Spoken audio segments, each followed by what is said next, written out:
Top stocks ની વિગત સાથે જોડાઈ ગયા છે આપણા સહયોગી અદિતિ યાજ્ઞિક અને યશ ભટ્ટ આપણી સાથે। તો અદિતિ, શરૂઆત આપનાથી કરીએ। Good morning. આજે કયા સ્ટોક્સ છે જેના ઉપર ખાસ ધ્યાન રહેશે? Very good morning. અને રિઝલ્ટ સિઝન ફૂલ ફ્લેજમાં ચાલી રહી છે, તો એની ઉપર જ નજર રાખીશું। સૌથી પહેલાં ટેક મહિન્દ્રાના રિઝલ્ટ્સની ઉપર રિએક્શન આવતા દેખાશે। નજર કરી લો નંબર્સમાં। ડોલર રેવન્યુઝની અંદર લગભગ 6.5% ગ્રોથ કંપનીએ ક્લોક ઇન કર્યો છે। રૂપી રેવન્યુઝમાં પણ એ જ ક્વોન્ટમ ઓલમોસ્ટ 6.7% ગ્રોથ વિટનેસ કર્યો છે આપણે।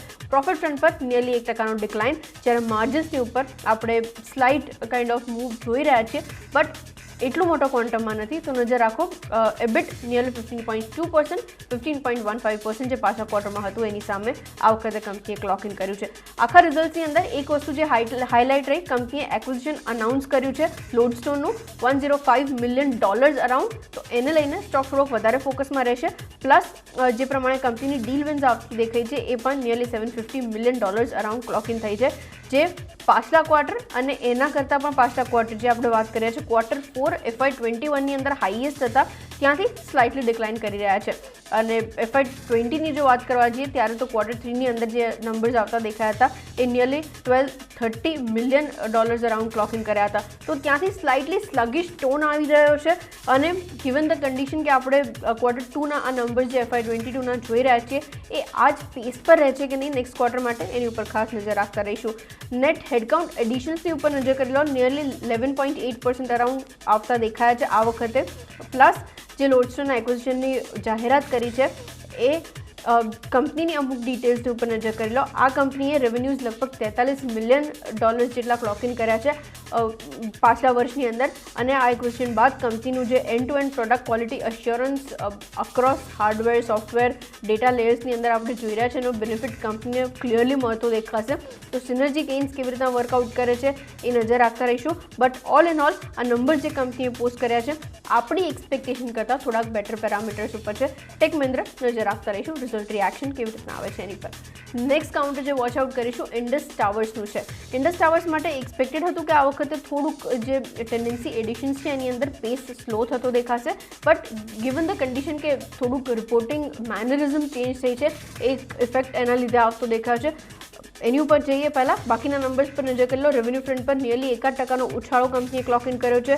માર્જિન્સની અંદર આપણે એક સ્લાઇટ ઇમ્પ્રુવમેન્ટ જોઈ રહ્યા છે, 51.9%થી એક્સપેન્ડ થઈ અને 52.94% પર આવતા દેખાયા છે। પ્લસ પ્રોફિટ ફ્રન્ટ ઉપર લગભગ 10% ઇમ્પ્રુવમેન્ટ કંપનીએ વિટનેસ કર્યો છે। ટેનન્સી એડિશન્સ થયા છે અને જે પ્રમાણે આંકડો આવ્યો છે 2465 કરોડનો ક્વાર્ટર ઓન ક્વાર્ટર, એટલે પાછલા ક્વાર્ટરના જે હતા આંકડાઓ 1772 છે એની સામે આટલા વધીને આવતા દેખાઈ રહ્યા છે ટોટલ ટેનન્સીઝની અંદર। એના લીધે એક ઉછાળો આપણે નોટિસ કરી રહ્યા છીએ। એ સિવાય નજર કરો વન ટાઈમ એડિશન જે ટેનન્સીનું એડ થતું દેખાયું છે એનો પણ એક ઇફેક્ટ હતો જે આપણે વાત કરી રિપોર્ટિંગ મેનરિઝમની અંદર ચેન્જીસ થયા છે એના લીધે નિયરલી 3630 જેટલા એડિશન્સ એના લીધે વિટનેસ કરી રહ્યા છે। અને જે એક્ઝિટ્સ છે એ લગભગ 18 જેટલા થતા દેખાય છે। પાછલા જે આટલા ક્વાર્ટર્સના રિઝલ્ટ્સ હતા એ જ પ્રમાણે જો નંબર્સ કાઉન્ટિંગ કરવા જઈએ તો એઝ ઓફ નાઉ કંપનીના ગ્રોસ એક્ઝિટ્સ નિયરલી 179 થઈ ચૂક્યા છે। તો નજર રાખો એની પર। અને ડેટની અંદર એક ઘટાડો આવ્યો છે જે એક મોટું બેનિફિટ કંપની માટે યીલ્ડ થશે। નજર રાખો એની પર લગભગ 343 કરોડ જેટલું ડેટ ઘટાડી દીધું છે કંપનીએ અને આ આંકડો 18,881 કરોડ પર પહોંચી ચૂક્યો છે। જોકે ટ્રેડ રિસીવેબલ્સની અંદર પણ એક વધારો નોટિસ થયો છે લગભગ 480 કરોડ અરાઉન્ડ। નજર રાખતા રહીશું એની ઉપર। અને ઓલ ઇન ઓલ આ કાઉન્ટરી ઉપર પણ આજે રિઝલ્ટનું એક રિએક્શન ટર્ન આઉટ થતા દેખાશે। નેક્સ્ટ કાઉન્ટર HDFC AMCનું જોઈ રહ્યા છીએ। HDFC AMC માટે આ વખતે જે હાઇલાઇટ રહી ઇન ટર્મ્સ ઓફ રેવન્યુઝ લગભગ 7% વધારો છે। પ્રોફિટ ફ્રન્ટ પર ફ્લેટ મૂવ દેખાયો છે। AUMsની અંદર ગ્રોથ જે બાકીના પિયર્સ છે એની કમ્પેરિઝનમાં ઓછો દેખાયો છે અને ટોટલ ઇન્કમ એના લીધે થોડીક ડ્રેગ ડાઉન થતી દેખાઈ હતી। બટ નજર રાખો in terms of market share HDFC AMCએ થોડુંક લૂઝ કર્યું છે। હવે એક સેન્ટિમેન્ટ થોડુંક સ્ટોક પ્રાઇસીસ માટે નેગેટિવ કદાચ ટર્ન આઉટ થઈ શકે, એને લઈને આપણે ખાસ નજર રાખતા રહીશું। એ સિવાયના આંકડાઓ એને જ લીધે થોડાક ઇફેક્ટેડ દેખાઈ રહ્યા છે। નજર રાખો કેવી રીતના એક રિએક્શન આવતું દેખાય છે। ઇન્ડિવિજ્યુઅલ એસેટ માર્કેટ શેર પણ નિયરલી 12.8% પર થઈ ચૂક્યું છે, જે પહેલાં 13.5% હતું પાછલા ક્વાર્ટરમાં અને પાછલા વર્ષે તો લગભગ 14% અરાઉન્ડ હતું। તો ઓવરઓલ નંબર્સ થોડાક વીકિશ સેન્સમાં દેખાઈ રહ્યા છે અને પ્રોફિટ ફ્રન્ટ પર પણ બિલકુલ ફ્લેટ આપણે કામકાજ જોઈ રહ્યા છીએ, માઇનર 0.3%નો ડિપ છે, બટ માર્કેટ શેર લૂઝ થયું છે. એક મોટું ફેક્ટર છે જે આપણે ખાસ ધ્યાન રાખતા રહીશું. સીએટના નંબર્સની ઉપર નજર કરી લો. સીએટ માટે થોડુંક માર્જિન્સની ઉપર પ્રેશર વધારે વિટનેસ કરી રહ્યા છીએ આપણે.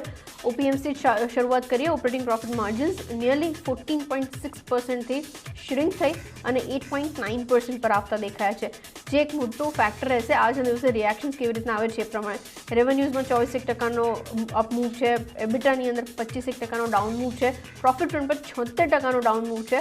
બટ આ બધાની વચ્ચે માર્જિન્સ હાઇલાઇટ રહ્યા, જે લગભગ 570 બેસિસ પોઈન્ટથી ઘટતા દેખાયા છે. મેઇનલી રબર અને ક્રૂડ પ્રાઇસીસની જે રિલેટિવ ઇફેક્ટ છે આ ક્વાર્ટરની અંદર વધારે ઓપ્ટિકલી દેખાઈ રહી છે. નજર રાખો, એના લીધે થોડાક નંબર્સ ડેન્ટેડ દેખાઈ રહ્યા છે.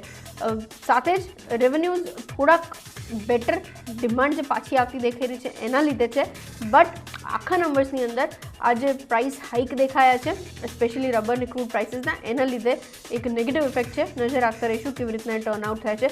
કંપનીના હાઈએસ્ટ માર્જિન્સ ઓલરેડી જે ક્લોક થયા હતા એ પાછલા વર્ષે આ જ ક્વાર્ટરની અંદર હતા, એટલે 14.8%. તો એની સામે આ આંકડાઓ થોડાક વધારે આપણને કાઇન્ડ ઓફ શ્રિંક થતા દેખાયા છે. આજે એક રિએક્શન નજર રાખતા રહીશું સીએટ માટે પણ. અને લાસ્ટલી, કેમ કે આજે નિફ્ટીની ઘણી બધી કંપનીઝના રિઝલ્ટ છે જે વોચઆઉટ કરીશું, એની પર નજર કરી લો. Bajaj finance, Axis, Kotak Mahindra bank જેવી કંપનીઝની ઉપર ખાસ ધ્યાન રાખતા રહીશું. પ્લસ સિપ્લા પણ પોતાના રિઝલ્ટ ડિક્લેર કરતું દેખાશે. તો 4 મોટી કંપનીઝ જેની ઉપર વોચઆઉટ કરવું જોઈએ. માં આપણને પરિણામની અસર અને સાથે જ જે પરિણામો આવવાના છે, કારણ કે આજે બહુ બધી કંપનીઝના પરિણામ છે, અત્યારે એટલા બધા પરિણામો